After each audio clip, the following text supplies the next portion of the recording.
A submarine volcano in the Central Bismarck Sea just produced a volcanic ash plume that reached 13,000 feet in altitude.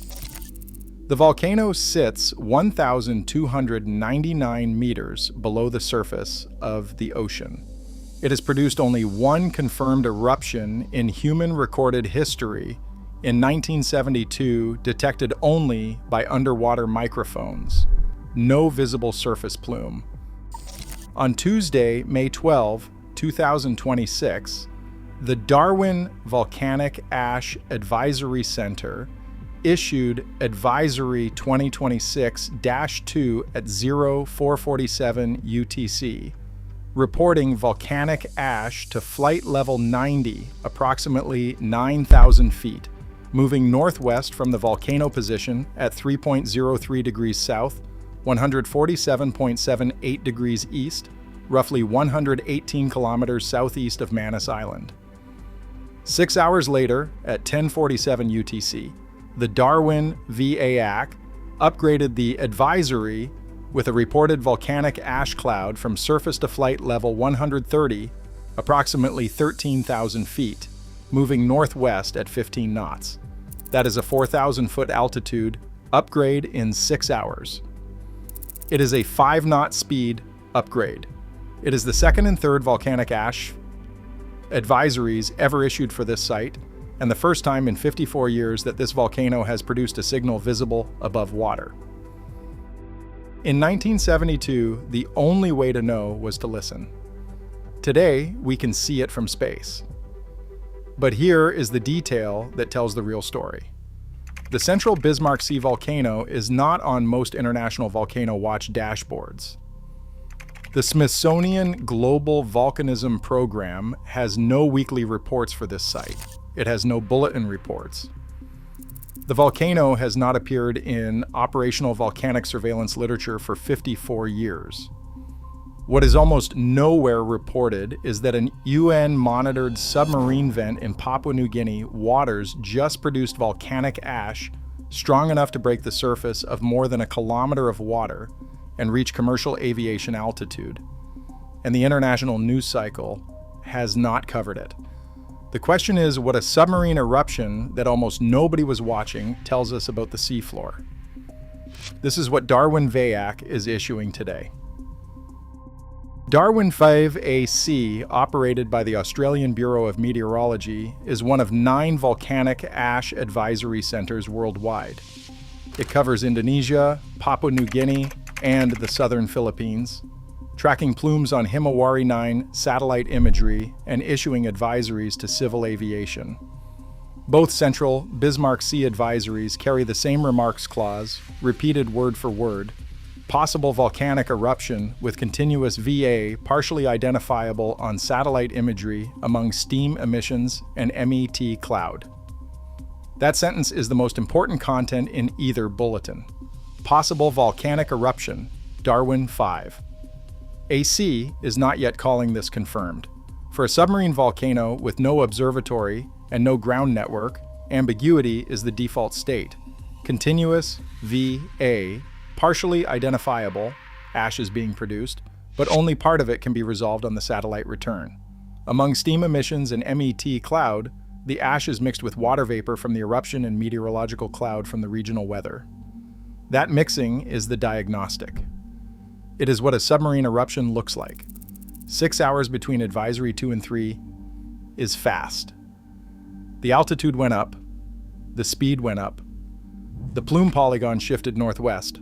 Darwin VAAC issues advisories because pilots are flying over the ash plume right now. This is the only other time this volcano has erupted in the recorded historical record. The 1972 eruption lasted 4 days, from January 8 to January 12. There was no eyewitness account, no ship reported a plume, no coastal observer saw discolored water. The eruption was detected entirely through the SOFAR channel, sound fixing and ranging, a layer of the ocean roughly 1 kilometer deep where sound waves travel thousands of kilometers with minimal loss. The signals were registered at seismic stations on Manus Island and at hydrophones on Wake Island and Midway Island. then 54 years of silence. For 5 decades, the site was operationally invisible. On May 12, 2026, that changed. What is happening now is structurally different. The 1972 signal traveled through water. The 2026 signal is traveling through air on Himawari 9 satellite returns on the same operational aviation imagery used to track every surface volcano in the Darwin VAAC region. Here is why a submarine volcanic source deserves attention even when it is not Hunga Tonga 2.0. Submarine volcanoes are fundamentally harder to monitor than land volcanoes. There is no permanent observatory. The vent itself is invisible. The water column absorbs and disperses most of the eruption signal before it reaches any observable medium. For volcanic ash to break the surface of a kilometer of water and reach 13,000 feet in altitude requires sustained eruption energy. Most submarine eruptions never produce surface ash. The 1972 event at this site did not. The 2026 event is. This is not a Hunga Tonga 2.0 scenario. On January 15, 2022, the Hunga Tonga-Hunga Haʻapai volcano in the South Pacific produced one of the most powerful eruptions of the 21st century. Its plume reached 57 kilometers in altitude into the mesosphere. It generated tsunami waves across the Pacific. It rated VEY 5 to 6. The 2026 Bismarck Sea plume has reached 13,000 feet, roughly 14 times lower than Hunga Tonga's peak. No tsunami warning has been issued by the Pacific Tsunami Warning Center or any national tsunami warning service. The current signals do not indicate a caldera-collapse. But Hunga Tonga is still relevant. The geometry is different. Hunga Tonga was a shallow water caldera. The Bismarck Sea source is 1,299 meters down, but the mechanism is the same. Hunga Tonga showed that submarine eruptions can scale unpredictably. Its first hours did not look like a 57-kilometer plume, they looked like a steam and ash advisory. The Bismarck Sea volcano sits at the junction of 2 segments of the northern margin of the South Bismarck Plate. The eastern segment is a transform fault. The western segment is an area of active seafloor spreading. That is a structurally complex zone, not a simple subduction setting. The ash is on the satellite imagery. The 1972 signal stayed underwater. This one did not. To understand what is happening underneath, look at the physics. A submarine eruption begins the same way any volcanic eruption begins, magma rising from depth through a conduit. The difference is what the magma meets at the vent. On land, magma meets atmosphere. Underwater, it meets seawater. When magma at roughly 1,100 degrees Celsius contacts cold seawater, the water flash converts to steam. The volume expansion is approximately 1,700 times. That expansion is explosive. The process has a name. It is called a phreatomagmatic eruption. It fragments the magma into fine volcanic ash and ejects it upward through the water column on the rising steam plume. Once the plume breaks the surface, it rises into the atmosphere as a hybrid column of steam and ash. The Darwin VAAC remarks clause, VA partially identifiable among steam emissions, is the operational signature of exactly this physics. The mechanism is one of the least monitored on Earth. The signal reached 13,000 feet. And it is still going.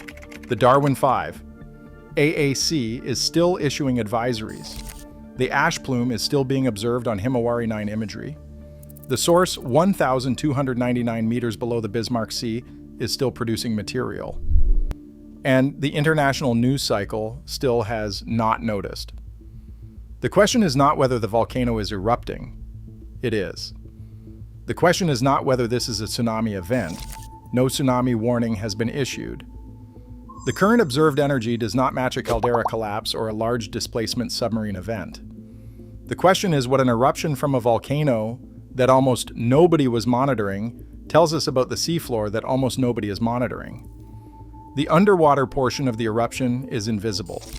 We can only see the fraction that breaks the surface. The Central Bismarck Sea volcano has been silent since 1972. The ash is now visible on Himawari 9 satellite imagery. The Darwin VAAC is still issuing advisories. The plume is still moving northwest at 15 knots, and 1,299 meters below the surface, the conduit that produced this signal is still open. The next advisory has not been scheduled.